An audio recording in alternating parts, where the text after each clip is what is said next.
guys, bersama saya lagi dalam Orang Apa Channel dalam segmen Suara Orang Kampung. Alright, so hari ini anda pasti terkejut dengan jawapan balas daripada Mak Lampir ataupun Zuraidah Kamarudin ya, berkaitan dengan pembelaan beliau di mahkamah ya, berkaitan dengan isu saman 10 juta kerana pengkhianatan yang mereka lakukan terhadap parti keadilan rakyat. Ini dia sahabat semua, jawapan balas Mak Lampir di mahkamah isu saman pengkhianatan. So, agak mengejutkan ya jawapan yang diberikan oleh Mak Lampir hari ini ya, dalam isu saman 10 juta kerana mengkhianat ya Parti Keadilan Rakyat, sahabat-sahabat semua. Jadi tanpa membuang masa, saya ingin membawakan berita ini untuk kita semua. Ini dia jawapan daripada Mak Lampir. Katanya, bon RM 10 juta PKR saya dipaksa tanda tangan, tak baca isi kandungan. Wah, itu dia satu jawapan balas yang saya kira sebagai jawapan yang paling bangang ya, paling tidak masuk akal sahabat-sahabat semua. Ya, apabila dia katakan dia tidak membaca isi kandungan, ini sangat mustahil lah kan. Tuh, ini bekas naib presiden PKR Zuraidah Kamarudin memberi keterangan bahwa dia tidak mengetahui buturan bon yang 10 juta yang ditandatanganinya sebelum dibenarkan bertanding di Ampang di bawah tiket parti itu semasa pilihan raya umum yang ke-14. Dalam kenyataannya, saksinya terhadap saman 10 juta PKR berhubung dia keluar parti, bekas Menteri Industri Perdagangan dan Komoditi itu mendakwa dia dipaksa menandatangani dokumen itu dan dia tidak mengetahui butiran dokumen yang ditandatanganinya. Bekas ahli parlimen Parti Bangsa Malaysia itu mendakwa bahwa dia hanya diserahkan dokumen itu sehari sebelum penamaan calon untuk PRU yang ke-14 pada 2018 tanpa butiran terma dan syarat yang dijelaskannya.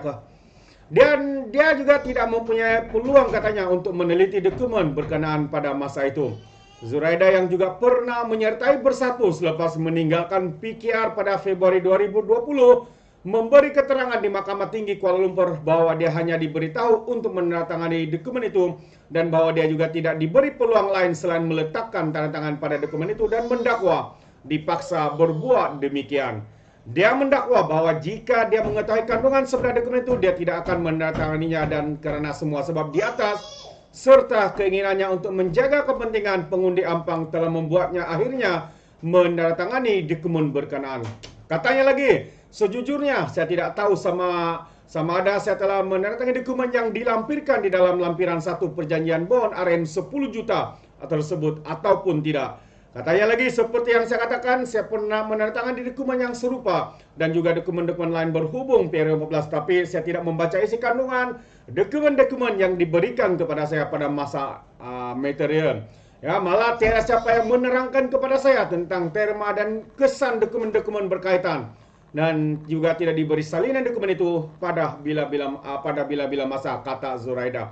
Bertentangan dengan keterangan Setiausaha Agung PKR dan Menteri Dalam Negeri Saifuddin Nasution Ismail sebelum ini, defendant mendakwa tidak masuk akal untuk parti itu mengira bon 10 juta yang melibatkannya hanya untuk PRU 14 dengan alasan tuntutan mahkamah oleh parti itu berniat jahat dan bertujuan memperkayakan parti. Apabila sudah mengkhianat, sudah berdepan dengan saman, berbagai-bagai alasan pula yang diberikan. Itu dia. Jadi Zuraidah memberi keterangan bahwa dia terkejut apabila mendapat tahu menerusi laporan media bahwa PKR tiba-tiba mengumumkan pemecatannya. Dia mendakwa sebelum pengumuman media mengenai pemecatannya, dia telah pun menjawab tunjuk sebab PKR sebelum ini atas 3 dakwaan sambil menambah dia berasa optimistik dan sangka baik terhadap penjelasan kepada parti dan berpendapat perkara itu boleh diselesaikan dengan secara baik. Katanya lagi, saya benar-benar terkejut dan kecewa dan merasakan bahwa kewujudan saya tidak lagi dihargai oleh parti tersebut, menangkan mereka boleh sewenang-wenangnya memecat saya daripada parti tersebut tanpa mempertimbangkan fakta bahwa saya merupakan seorang ahli setia yang telah berjuang untuk parti tersebut dan sekian lamanya.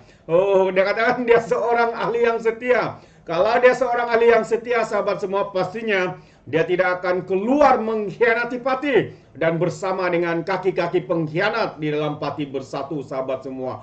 Ini adalah satu kenyataan yang untuk menyelamatkan dirinya, beliau sanggup mengeluarkan kenyataan-kenyataan seperti ini. Siapa yang boleh percaya? Seluruh Malaysia nampak di mana keutamaan mereka. yaitu kuasa, jawatan dan juga uang ringgit. Katanya lagi, dengan pemecatan tersebut saya merasakan bahwa pengorbanan saya selama 21 tahun terhadap parti tersebut tidak lagi dihargai dan diiktiraf oleh parti.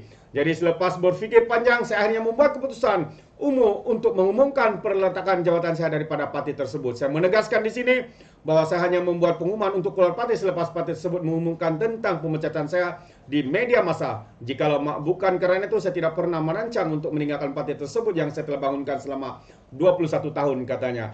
Wow, itu dia sahabat semua. Kita tahu ya, seorang kalau sudah berada di dalam tekanan, ya, tidak disebabkan pengkhianatan yang mereka lakukan, sebenarnya mereka sudah menyalahi dasar ataupun akta di dalam parti keadilan. Apabila mereka mengkhianat dan tidak mengikuti parti, keluar daripada parti dengan menyokong parti lain, itu sudah dianggap sudah mengkhianati dan juga melakukan kesalahan. Jadi kita tahu, sahabat-sahabat semua, mereka Zuraida sebenarnya begitu terdesak sekali sehingga sanggup membuat kenyataan seperti ini untuk meraih simpati. Tapi akhirnya sahabat semua, saya percaya rakyat Ampang, rakyat Malaysia khususnya sedang menolak individu ini yang hanya rakuskan kuasa, yang mengejar jawatan dan kuasa semata-mata.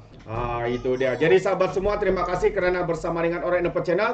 Kira Anda memberikan sebarang komen, Anda berikan komen Anda dalam ruangan komen. Tapi ingat, komen dengan cara berhemah. Jangan seperti walaun-walaun lebay-lebay yang memberikan komen dengan makian dan cacian. Sepertinya tidak punya otak, mungkin karena otak mereka tertinggal di Laut Cina Selatan. Sekian saya daripada Orang Indonesia Channel. Izinkan saya untuk mengundurkan diri dan seperti biasa, peribahasa mengatakan, tak apa pun kangkap, 2 tahun keinginan. Dalam bahasa Melayu, tepuk dada, tanya selera. Sekian saya daripada Orang Indonesia Channel. Sehingga kita berjumpa lagi dalam info dan update yang seterusnya. Sekian, bye-bye.